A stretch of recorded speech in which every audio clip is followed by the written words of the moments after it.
Namaskar and good day, dear ladies and gentlemen, those who are gathered here in this historical meet that is being organized to celebrate the Hindu culture and to proudly showcase to Frankfurt City, Germany and to the rest of the world the rich heritage that our Hindu culture has to offer to the rest of mankind. It gives me immense pleasure to present before you the glory of a language that has been at the foundation of our ancient civilization and which has kept all Hindus united as a cultural entity and as a contiguous society in spite of being spread across a vast span of several thousand square kilometers. At the outset, I would like to thank the organizers of this Hindu Sammelan and especially Sri Biju Nair and Sri Vinod Balakrishnan for inviting me to deliver this speech before you and to serve the cause of Hindu culture in a small way. I will attempt to showcase for you, to the extent my limited knowledge permits, the essential significance of the Sanskrit language for the Hindu civilization, to elaborate on the need to protect and to support the spread of this language, and to emphasize the true implications of the survival of this language to the Hindu identity and to the Hindu cause. The word Sanskritam is derived from two words, Samyuk and Kritam, which separately mean well and done. Samyuk means well and Kritam means done, so Samyuk Kritam means well done. The same word that denotes the name of the language is also used as an adjective to denote refinement, which is opposed to crudeness, and therefore is a symbol of being refined and cultured. Samskriti means, among other things, culture. Thus, Sanskritam, apart from being a language, is also a word that stands for perfection, refinement and being cultured. And it is indeed a perfect language. It is called the Deva Bhasha, the language of the gods. As we shall see later, the Sanskrit language has a rich treasure of cultural significance as well as texts of various authors containing messages that help mankind achieve perfection. Sanskrit is not merely a language that is spoken and practiced in order to go through the mundane and routine transactions of our day-to-day life. Sanskrit is important because and only because it is a foundation of our Hindu identity. Sanskrit has been the common thread weaving through a bunch of apparently diverse societies scattered across the vast expanse of Bharatvarsh. In fact, Sanskrit holds the key to several important revelations about the true nature of this world, to messages regarding the true values to be pursued for harmonious life, and offers a doorway to a vast expanse of literature that demonstrate that our ancestors had in fact solved many of the problems and issues that the so-called modern society is today struggling to solve. We should bear in mind that in today's world, the Hindu Dharma is under constant attack in our own homeland, and a whole host of forces inimical to Dharma are at work, trying and succeeding in denying to us Hindus our rightful place in the political, historical and cultural space of Bharatvarsh. These forces are dividing the Hindu society along the lines of caste and inciting hatred and fissure among the children of the Bharat Mata. To understand and to overcome these forces, the key is to learn the Sanskrit language, to study the vast storehouse of literature that Sanskrit offers, and eventually to use this knowledge to unite our Hindu society. With this preamble, I will now enter into the details. I will present my case from a few different angles, from a cultural and a literary viewpoint, from a historical and political viewpoint, from a moral and philosophical viewpoint, and even from an economic and a scientific viewpoint. From a cultural and the literary angle, it is probably the most easy to understand the glory of Sanskrit. The true value of any language lies in the quality and quantity of the literature that the language brings with it. The literature of any language works as the ambassador or advertisement to that language and draws people from across the world to study that language and its literature. Just as Shakespeare, William Wordsworth, Thomas Jefferson and other famous writers made English a famous language, there are eternal and evergreen authors who have created monumental epics in Sanskrit which are even today very relevant for their message as well as for their beauty and style. Kalidasa, Bhartrihari, Valmiki, Vedavyasa, Adishankara Bhagavatpada, Vidyaranya, Vedanta Deshikan, just to name a few who are famous even today in the literary circles, who are the perennial rivers remembered for their immortal contributions to the ocean known as Sanskrit literature. Kalidasa's poetic compositions such as Shakuntalam, Raghuvamsham, Kumara Sambhavam, etc. are eternal classics that can be enjoyed for the beauty of their language, brilliant metaphors and similes, description of nature and vivid storytelling. Valmiki's Ramayanam and Vedavyasa's Mahabharatam are pillars of our Hindu religion and culture, which introduces our children and adults alike to the culture, life and values of our forefathers.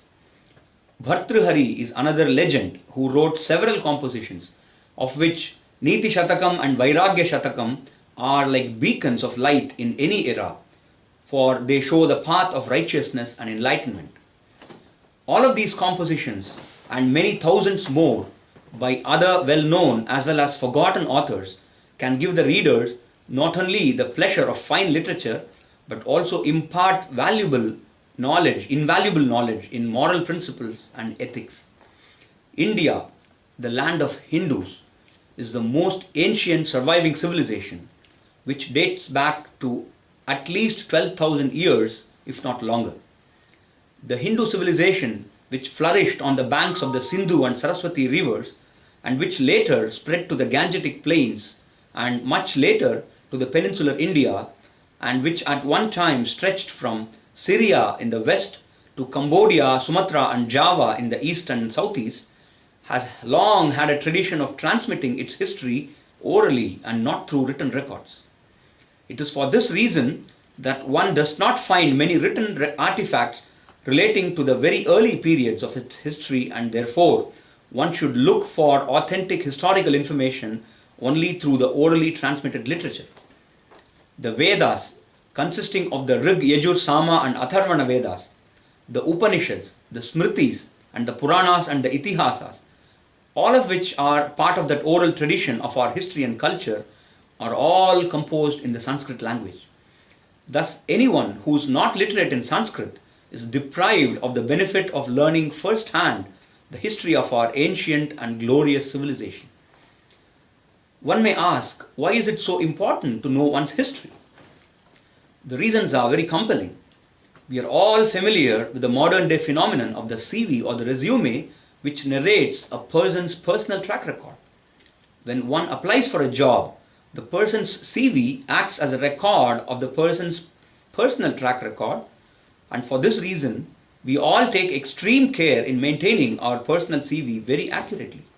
Similarly, a family's track record is very important in the social context. For instance, during the arrangement of marriages. We are all aware of the many cases where one famous or gifted person brings glory to the whole family or even to his community. And under some unfortunate circumstances, shame and stigma gets attached to the family when one of its members goes astray. When selecting a boy or a bride for marriage, the family background of the groom and the bride is verified to ensure that they come from respectable families of clean reputation. Similarly, the history of any nation or culture is a track record of that society or civilization. We find that the Western world is even today proudly proclaiming its glorious past through the propagation of the history of its early Roman empires, the Greek civilization, and its more recent conquests around the world. This history is the engine for the cultural pride of the Western world. The history of any nation, therefore, indicates the character of that nation or society. When the Western world, with a recorded history of a mere 3,000 years, takes so much pride in their short and violent history, are we Indians not entitled to taking pride in nearly 12,000 years of a very peaceful recorded history? The history of our ancient land serves as a source of cultural pride and tells us the true characters of our forefathers and the society in which they lived. True, in the prevailing situation, Indians and Hindus think that they have very little to be proud of, having been enslaved for almost 1,000 years by foreign rulers and rendered poor and destitute through systematic looting and destruction of our society and culture. Our present situation has led to a false belief among our population that India had always been a backward and underdeveloped country, and that Hindus are somehow culturally backward, and that for these reasons we have a lot to be ashamed about. Another canard that is being spread is that Bharatavarsha had always been ruled by foreigners, and so the Hindus have no skills to govern themselves. Most Hindus are not aware of the very rich and glorious history of their civilization and to the real causes that led to their being enslaved and eventually being looted and impoverished. So, instead of knowing these facts and understanding the real reasons, many Hindus ascribe the blame for this downfall very wrongly on the Hindu Dharma and our Hindu culture itself. The Hindu of today is a victim of unwarranted inferiority complex. The Hindu is also subject to unjust ridicule in most parts of the world. The only way to correct this situation is to restore to the Hindu mind the rightful pride of the culture and glory of our Dharma, and this can be achieved completely only by the revival of the Sanskrit language. Little do many people in today's world know that until the mid-1600s, India was among the richest nations in the world and had at one time accounted for nearly 50% of the world gross domestic product. In this progress to become the economic engine of the world of that time, our culture and ethos had played a very crucial and critical role. Instead of highlighting this truth, the historians in today's India are resorting to a falsification of India's past and belittling our past glory and falsely ascribing backwardness to our culture and to our people. One of the several reasons why historians in India distort our history is the fact that they are not literate in the Sanskrit language and hence rely on accounts of foreign historians for facts on India's past. Instead of accessing the available literature on Sanskrit and other Indian languages and trying to learn firsthand about our history, these historians have been taking the shortcut by regurgitating and parroting the falsified history written by foreigners, mostly in the English language. These foreign historians have an axe to grind, meaning that there is a motivated agenda behind their falsification of Indian history. Without going into greater details, it suffices to say that these foreign historians represent forces that wish to see India broken up into smaller pieces. The falsification of Indian history by our own Indian historians is not only a great disservice to our Bharat Mata, but is also a shameful display of ignorance of our own history. Not only are we not learning the truth, but are we giving the leverage to our authentic history to outside agencies who have a vested interest in keeping us in the dark about our true past. By reading and understanding our true history, we are in a position to remove any false notions that we may hold on to regarding our culture and history, and thereby learn not to repeat the same mistakes that led to our downfall and which are still today preventing us from achieving real progress. This access to the true history of our ancient civilization is available to only those who have learned the Sanskrit language and who dedicate their life to studying the ancient works of literature and history. To give an example of such a distortion of our Indian history, I would like to mention the so-called Aryan invasion theory, which now stands fully discredited. The Aryan invasion theory attempted to falsely establish that the present inhabitants of North India were invaders known as the Aryan tribe who came in from Central and Eastern Europe some 4,000 years back, and that they had displaced the original inhabitants of the northern plains known as Dravidians to the southern parts of India. This malicious theory had led to the popularization of the myth of the Aryan and Dravidian divide among the Indians for several decades, so much so that even today its evil influence can be seen rocking the social and political landscapes in India, especially in the southern India. Recent scientific studies have laid this false theory to rest, at least in the academic and research circles, but this theory is still being taught in schools and university curricula as though it were the gospel truth.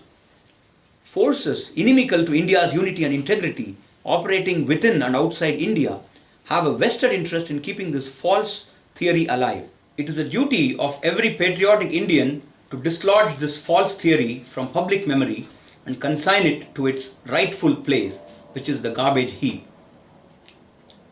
Another major distortion that one observes in our history textbooks is the undue focus on and the glorification of the Muslim rulers during the period after 1000 AD until the 1800 AD, and along with this, completely ignoring the golden era that various regions of India had enjoyed under various Hindu rulers, such as the Vijayanagara Empire of King Krishnadeva, the Chola and Pandya, and the Pallava kings, the Rashtrakuta, Pratihara and Pala kingdoms, and many such rulers during the medieval period.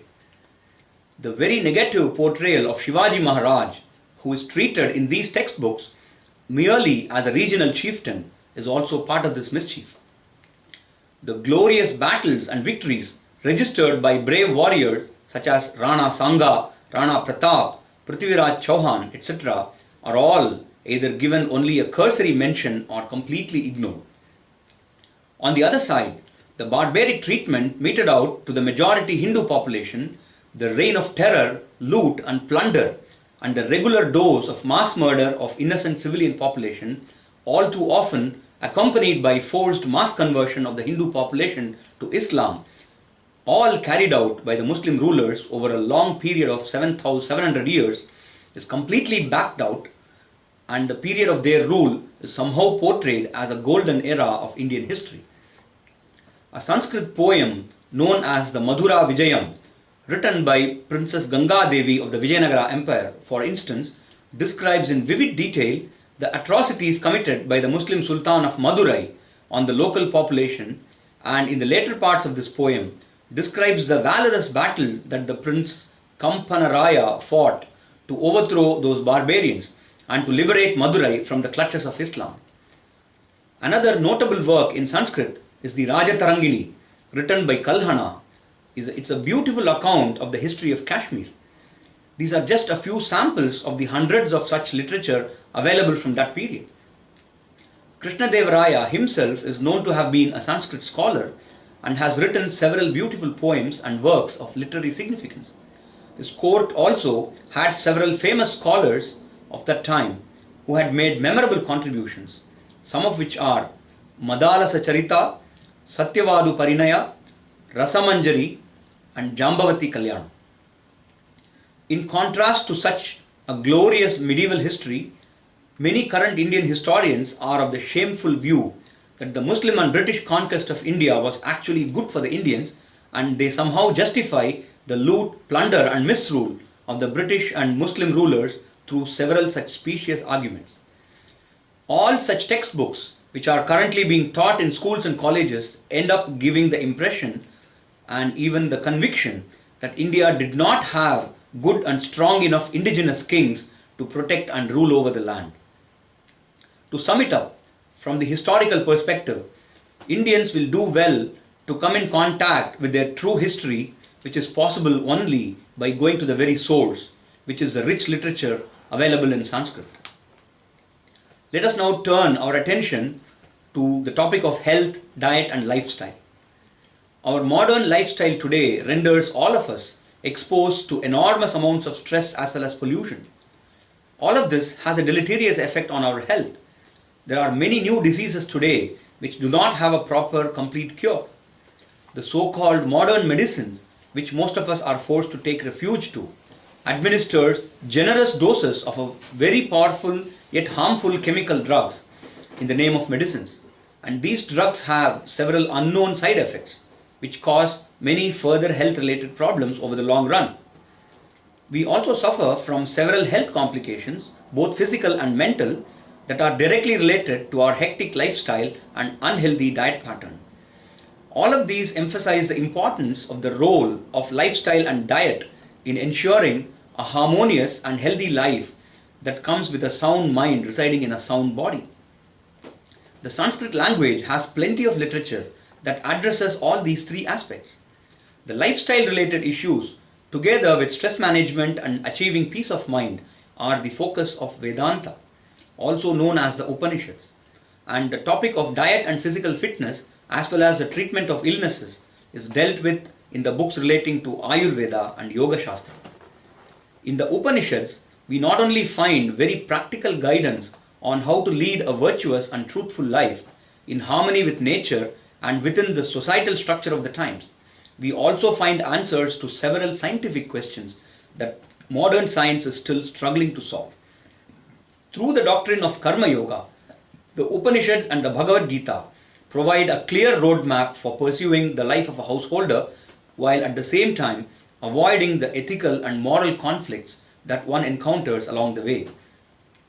The Ayurveda, which was the foundation for the medical sciences of our forefather civilizations, has a rich treasure house of knowledge on indigenous herbs and medicinal plants, which can cure several illnesses and prevent many more. It's a pity that Ayurveda is a neglected science in its homeland, which is India, while foreign scientists are exploiting this knowledge and patenting several traditional Ayurvedic treatments and methods. Protecting the knowledge of the Ayurveda requires one to take a keen interest in the Sanskrit language. Not many would know about the great surgeon Susruta, who had performed complicated surgeries centuries before such procedures were even imagined in the Western world. Susruta lived in the period around 600 BC, and his Susruta Samhita is a work in Sanskrit on surgical procedure which lists down in its 184 chapters a description of about 1120 illnesses, 700 medicinal plants, 64 preparations from medicinal sources, mineral sources, and 57 preparations based on animal sources. It provides a detailed explanation of various surgical techniques and procedures, some of which are techniques for making incisions, extraction of foreign bodies, cauterization, tooth extraction, removal of the prostrate gland, urethral stricture dilation, hernia surgery, caesarean section, management of intestinal obstruction, and many more. It enumerates 6 types of dislocations, 12 varieties of fractures, and classification of the bones and their reactions to the injuries, and gives a classification of eye diseases including cataract surgery. Patanjali's Yoga Shastra is a comprehensive guide to maintaining a strong and healthy body. Today, it is very well known that the Western world is succeeding in adopting and internalizing the benefits of the Yoga Shastra while vehemently denying the Hindu roots, the Dharmic roots, and the Vedic roots of the science that is yoga. Intellectual piracy and plagiarism of the worst kind is being perpetrated in most of the Western countries, where several yoga teachers are proclaiming the secular nature of yoga, and they are even propagating Christian yoga, etc. Is it not our duty to prevent such blatant theft of a valuable piece of knowledge, which is clearly a product of our Vedic tradition? If we did not, then a time may come when we may have to pay royalties to some company in the West, which may have the audacity to file a patent for yoga, claiming it as its own invention. Returning to the topic of Upanishads once again, apart from providing answers in the spiritual and philosophical realm, the Upanishads also discuss 2 topics that are very close to the heart of the modern scientists. One is a theory of everything, or the unified field theory. The other is the true nature of consciousness. The unified field theory, which is also very closely connected to particle physics, the Big Bang theory, and the quantum theory, is still a distant dream for the modern scientists. In this quest, the scientists are attempting to define one single theory that explains all the other theories that we have today, all the theories of science, I mean. Albert Einstein attempted to formulate such a theory but could not complete this work in his lifetime.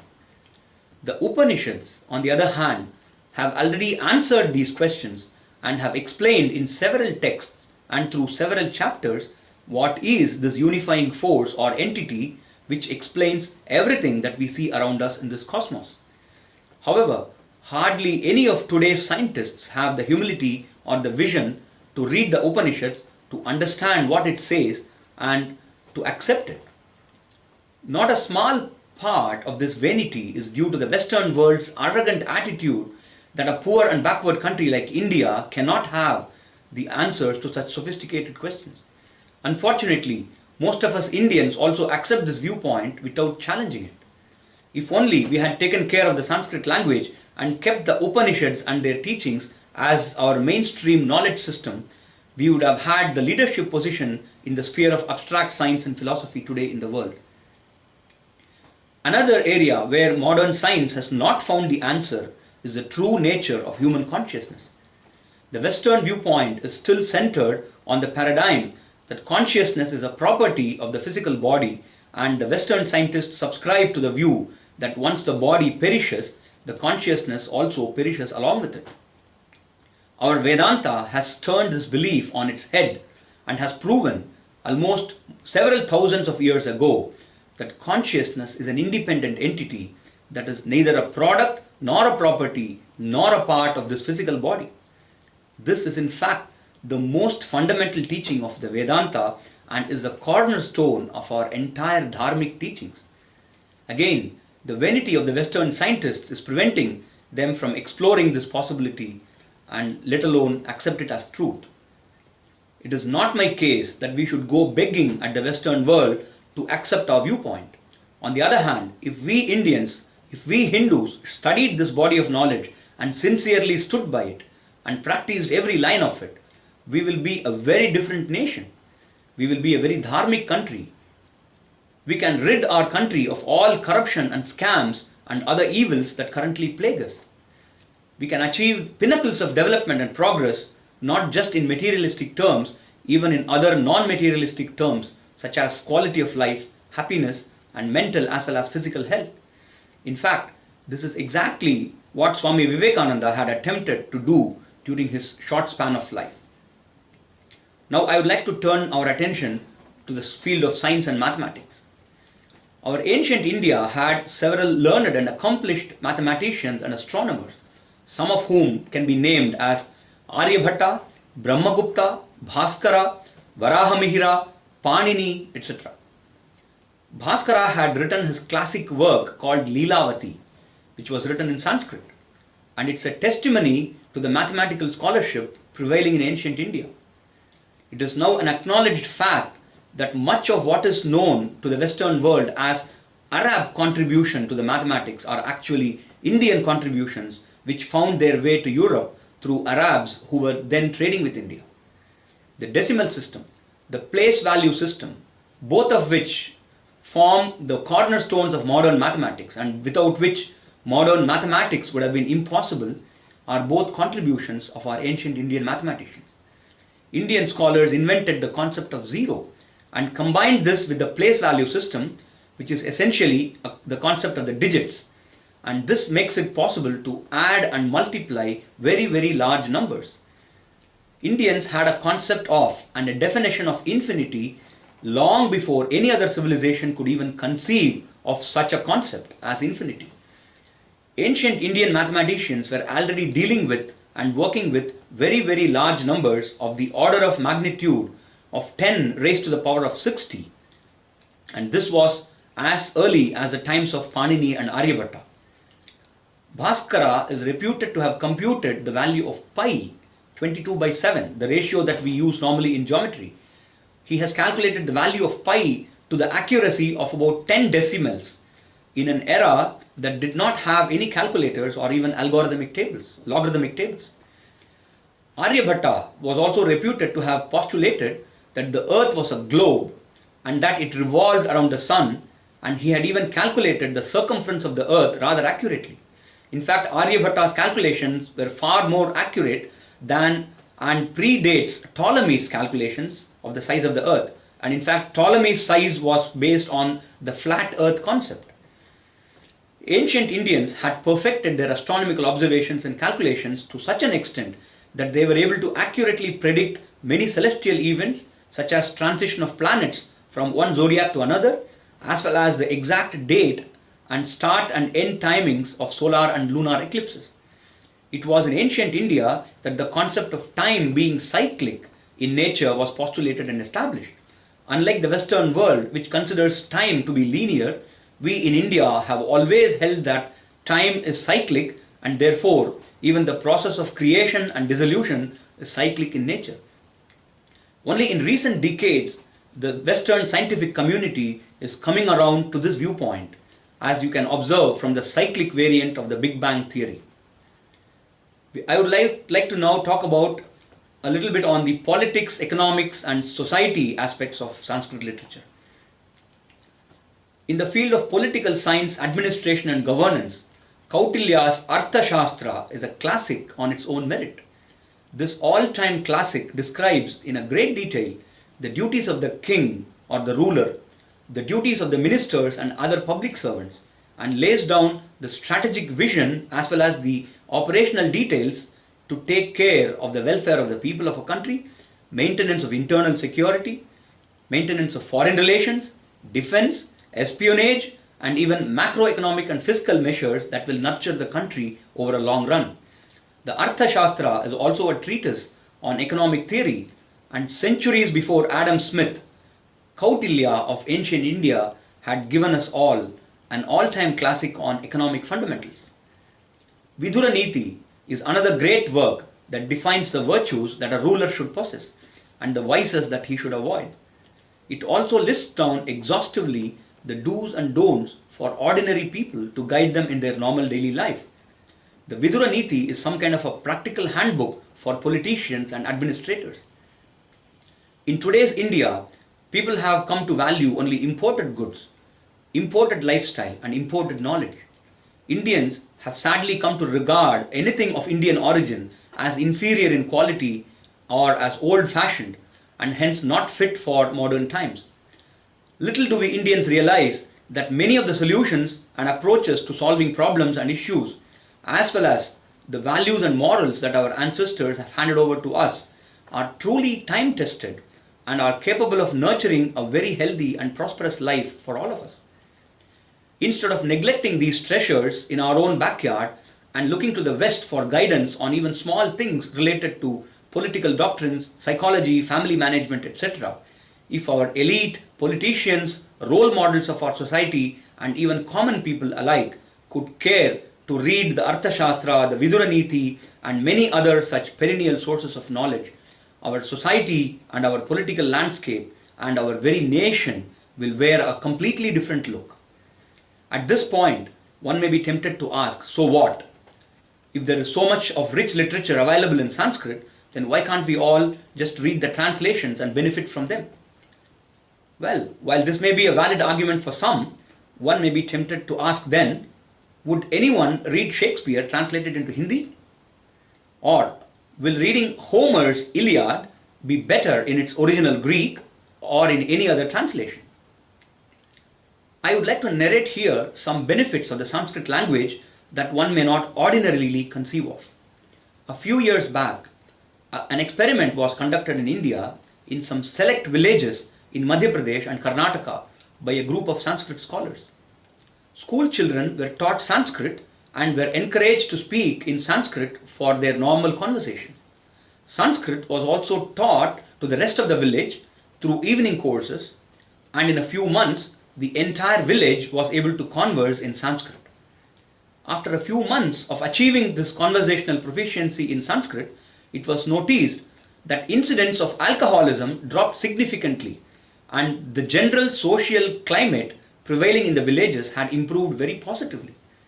Disputes that had arisen between families had reduced a lot.